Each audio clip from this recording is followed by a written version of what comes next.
Do you know someone who lost everything for not knowing the time to stop? Charles Dickens knew. He saw and wrote about the invisible price that greed charges those who don't hear the signs. In this video, you will find out what Dickens hid behind its most ambitious characters and how the wrong choices, moved by greed, can turn everything into ruins. If you've been feeling on your skin or got the price of uncontrolled ambition closely, write, "I choose wisdom, not greed," and subscribe to the channel to receive content that warns and liberate. Charles Dickens is known for exposing the injustices of poverty, but there is an equally deep theme that runs through his works and often goes unnoticed: greed and the devastating price she charges. He did not create empty or caricatured villains. He created real men and women, consumed by the desire to have more, to be more, to control more. And in all these portraits there was a mirror, a dark mirror, where each reader could, if he had the courage, to see. Dickens understood something that many deny to this day.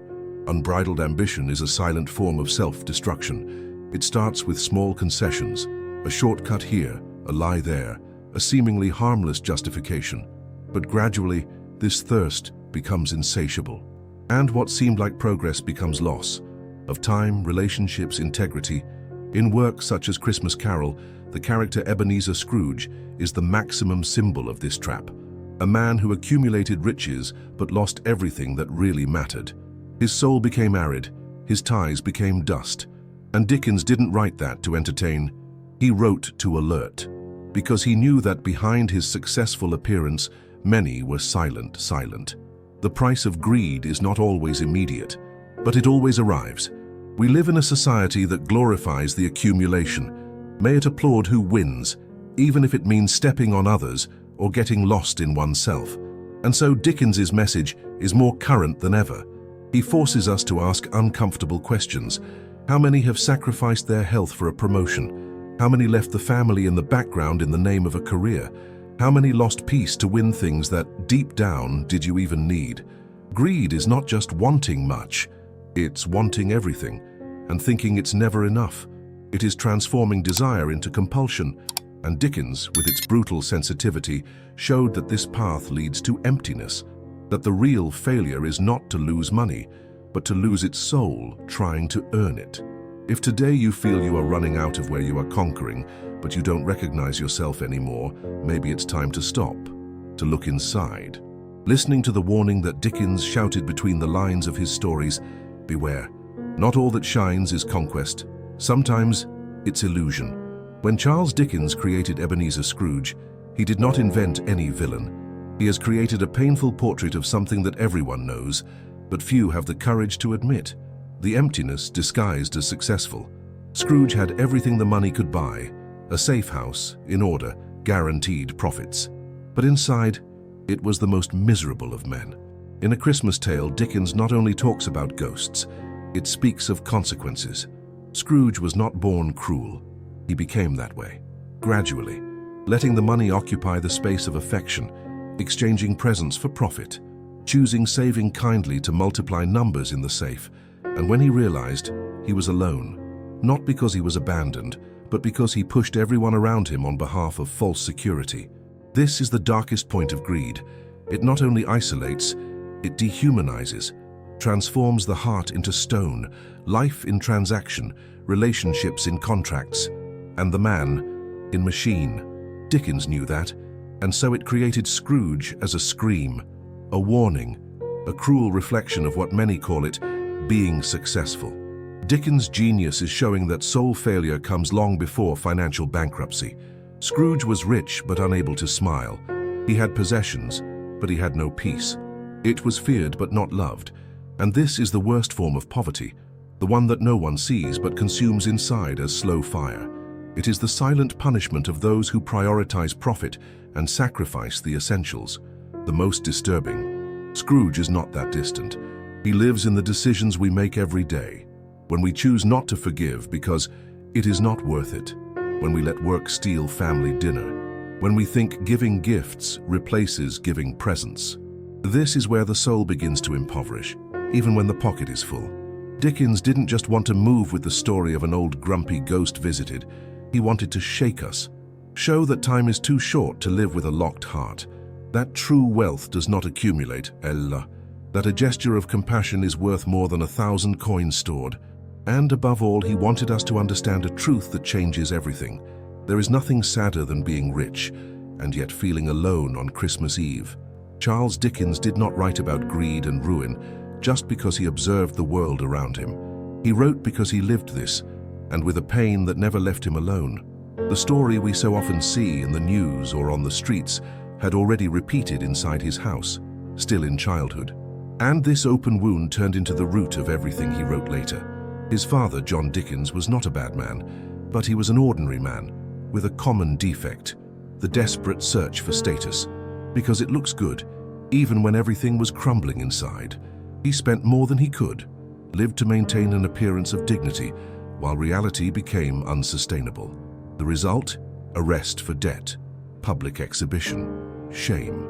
And little Charles, at age 12, torn from his childhood and thrown into a factory to work by gluing labels at grease, to pay for the mistakes that were not his. This story is not just a biographical fact. It is a warning that time insists on repeating, because the desire to seem victorious, even at the expense of peace itself, continues to destroy homes, suffocating dreams, driving away families. How many still sinks into debt today to maintain a standard? How many children grow up seeing their parents to exchange for consumption, truth for image? Dickens did not romanticize his pain. He used it, transformed its personal tragedy into literary fuel, but never forgot. In each character indebted, humiliated, or obsessed with maintaining appearances, there are echoes of his own story. He knew that greed does not only destroy bank accounts, she destroys bonds, erases smiles, builds invisible arrests within the soul. And the cruel is that this continues to happen. Today, with cards, slips, digital showcases, and unreachable patterns, the trap is even more sophisticated. But the end is the same. Humiliation, loss, scars like time erases. Dickens' genius is not just in the words he wrote, but in the fact that he understood something that many deny to this day. The problem is not the money itself, but what we are willing to lose to have it. And when the search for status becomes more important than peace, the fall is just a matter of time. Dickens's past reaches us with an urgent question: how many times will this story be repeated until someone finally learns from it?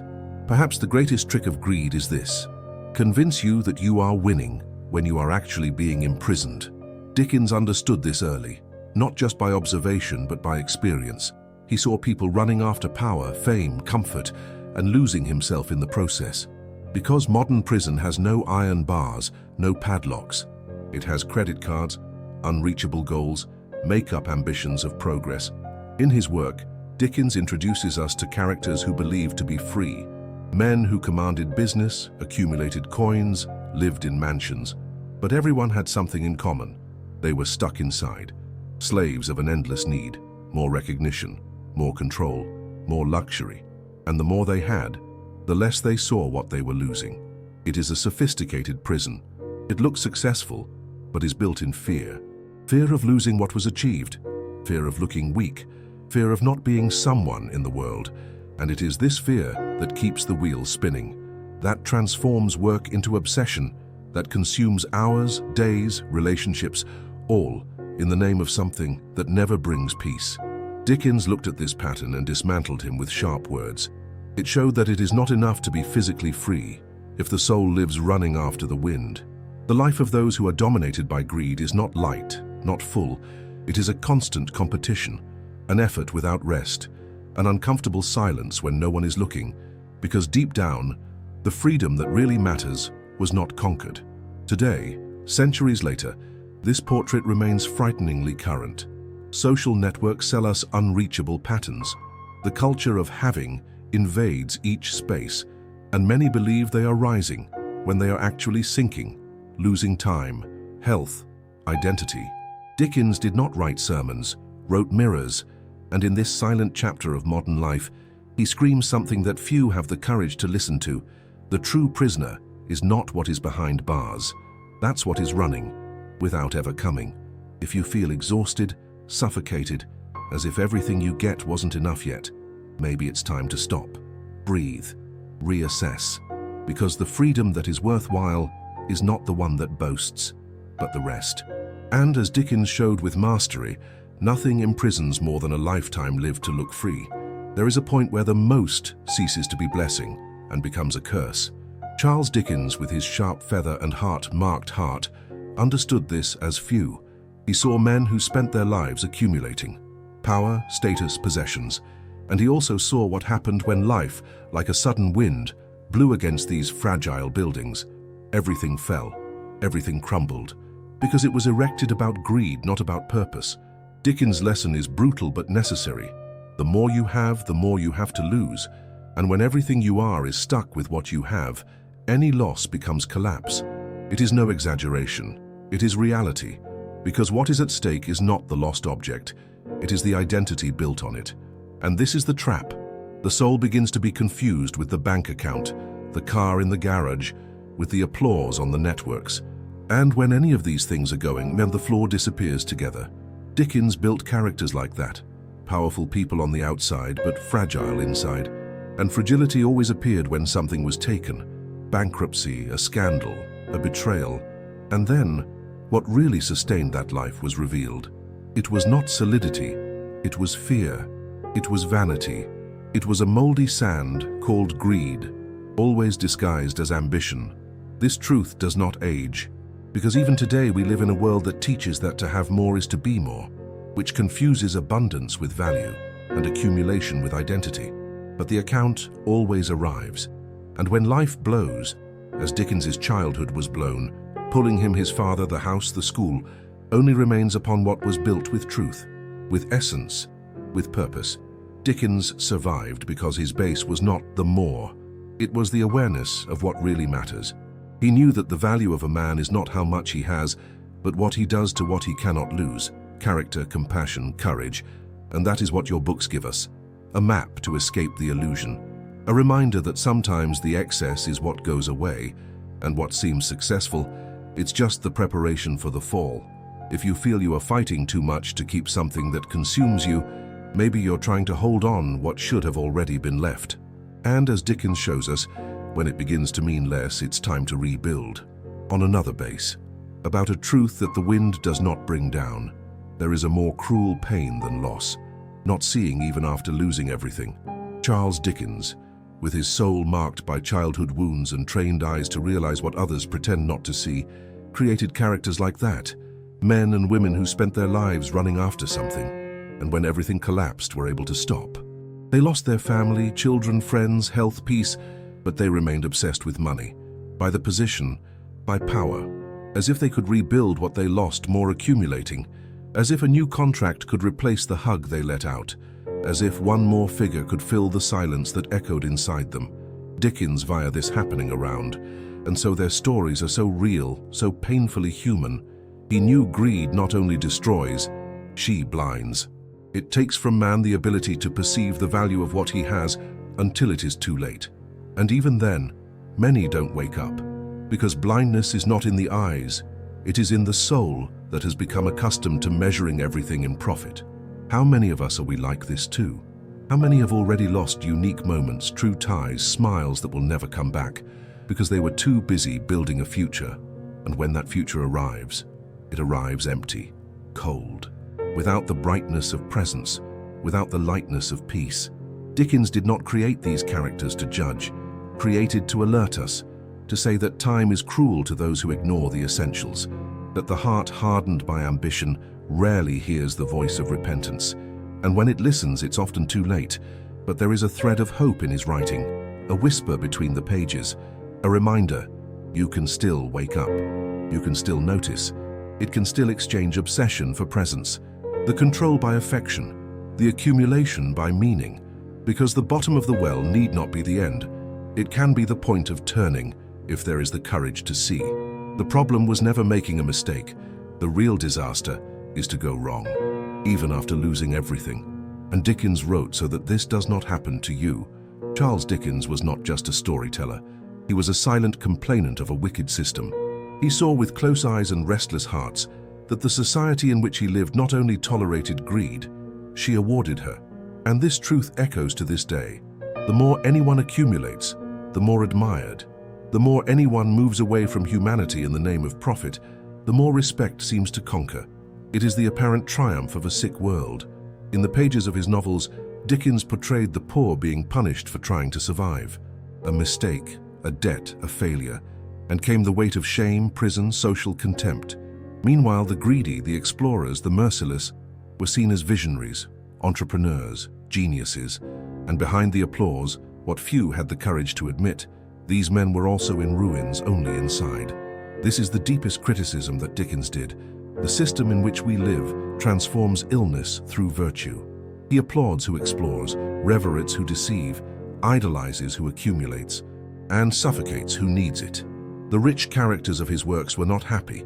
They were not free, they were prisoners of their own castles, surrounded by gold but empty, blinded by the reflection itself.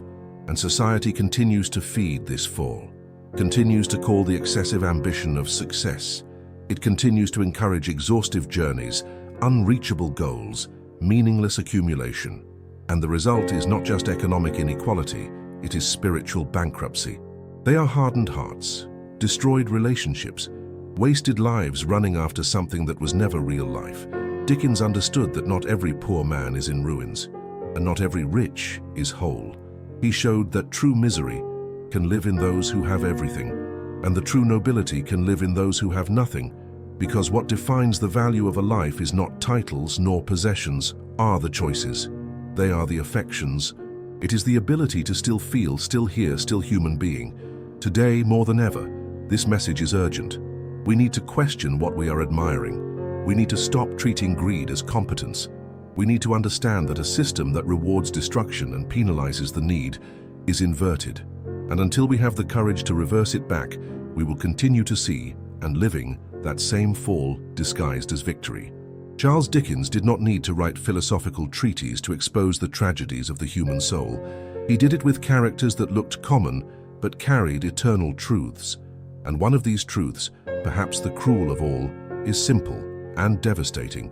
Whoever wants ends up losing what it already has. This is the essence of greed that Dickens portrayed, a hunger that never quenches. The greedy does not rest. He wins a victory and already thinks about the next one. You get something, but soon you feel it's not enough yet. Lives in alert, in competition, in search, always missing something. And in this race, he does not realize that he is leaving the true treasures along the way, those who cannot be bought or recovered later. Time, affection, simplicity, dignity. These things run down the fingers while the gaze is stuck in the next goal. Dinner with the children that was postponed, the hug that was not given, the rest that never arrives. The laughter that was exchanged for a work connection, the kindness forgotten by haste, the calm replaced by ambition. Dickens saw this happen around him. He saw men lose everything that was real while holding contracts, coins, properties. He saw broken families, broken friendships, anesthetized consciences. Because greed not only consumes the outside, it erodes inside. And the most tragic, who is blinded by her, doesn't even realize what is being torn out. This is why so many of Dickens' characters, even after reaching their goals, end their empty stories. Rich in goods, but poor in spirit. Influential, but lonely. Respected, but unhappy. Because happiness has never been in what is achieved, but what is taken care of. And those who live only to accumulate rarely take care of what they already have. Today, the race continues. In the name of status, performance, recognition, many are throwing away what was already complete. And Dickens's warning remains, firm as a prophecy. If you try to have everything, you will lose the essentials, because the essentials don't run. He expects, but he doesn't wait forever. True wealth is made of small things, from now, of what is within your reach, what you already have. And maybe you are about to lose because you are too busy wanting more. In a world moved by goals, profits, and income, there is a kind of loss that no one counts, but that destroys everything inside. Charles Dickens saw this with his own eyes, and wrote in pain, with anger contained, with a lucidity that cuts as a knife. There are damage that does not appear in the bank statement. There are voids that money is not fulfilled. Greed can take you away. You can put your name on signs, your achievements in magazines, your account in numbers that impress. But in the process, she can also steal you things that no bank can return. The lightness of consciousness, the sweetness of relationships, the carefree laughter, the joy that comes from living in peace with who you are, not what you have. Dickens met people like that. He saw men destroy their families by business, saw mothers sell the future of their children to maintain an appearance of wealth. He saw young people lose their soul before they understand what it was to live. He didn't need to invent villains, just look at the world around. The greatest life thieves were not the bad guys. They were blinded by the desire to have more. And the most cruel? It's just that these people often realize what they lost when it's too late. When the table is set, but the places are empty. When the account is full, but the heart exhausted. When recognition comes, but there is no one who is proud of together. Dickens shouts it between the lines of his books.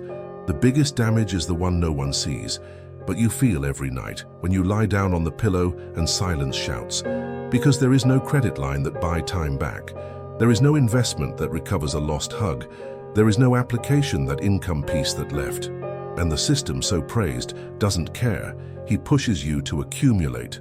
And when you finally realize what was left behind, it offers you advice but never returns what you really lost. So the question Dickens leaves for us is simple and urgent. What have you lost in the race? For what do you think you need? Because sometimes the apparent victory is disguised as ruin, and what greed takes, many times, there is no return. Not every character of Charles Dickens finds redemption. Not every story ends with a regret.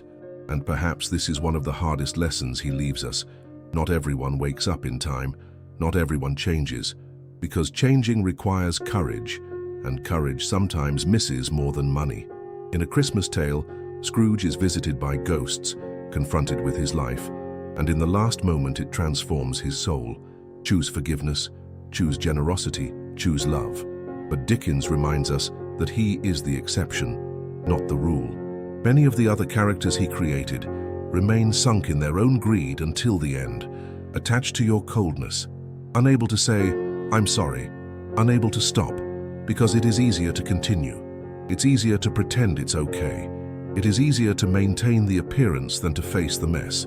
Changing means looking at yourself with sincerity, recognize that it has been lost, admit that it hurt, accepting that it wasted time, life, affection, and start over. No guarantees. This is why the true change is rare, because it is brutal. She starts masks. It requires losses. She shakes pride. And Dickens knew that. Therefore, your books do not offer forced endings. They offer questions. They challenge. They put a mirror before us and ask, will you wait to lose everything to start valuing? The change for Dickens was not a magical moment. It was a choice.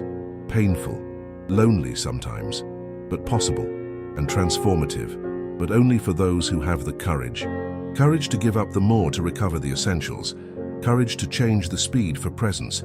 Courage to admit that he won in the eyes of the world but lost to himself. And this courage, it's rare, because it hurts, because it is expensive, because it confronts everything the system has taught us certain. But there is still time, there is still life, there is still voice.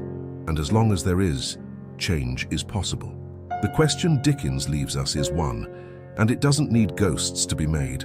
Will you wake up now, or when there is no more to rebuild? In the end, the most important question is not, how much did you accumulate, but what did you leave? Charles Dickens, with his sharp writing and his heart of compassion, understood this as few. He lived in a time when a person's value was measured by properties, possessions, and social position, but decided to write stories that exalted other riches, not those of gold, but those of character, of empathy, of transformation. Dickens died without an empire, but left a legacy that is still alive today. Your words still change mentalities, your characters still thrill, your complaints still bother, because he understood a truth that frees. It is not what you join that makes your story worthwhile, that's what you multiply in the lives of others. Multiply love, justice, dignity, clarity, transformation. Each character played by regret, each redemption gesture, each tear that drips to the end of one of your books. This is all wealth. Wealth that does not disappear over time, that does not devalue, that doesn't need a safe. And that's why Dickens's name resists. because he decided to invest in souls, not numbers. Today you may be trying to build something, fight for a better life. And yes, this is fair, it is necessary. But Dickens's warning continues. Don't forget to build what really matters, because time goes by.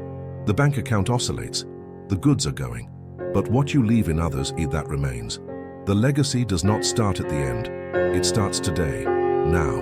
In the way, you treat those who cross your way. In the time you dedicate to what you love. In the amount it gives to the invisible. In the courage to change even when everything has the same. You do not need fortune to be eternal. It needs consciousness of presence in truth. Dickens left characters we won't forget. And you?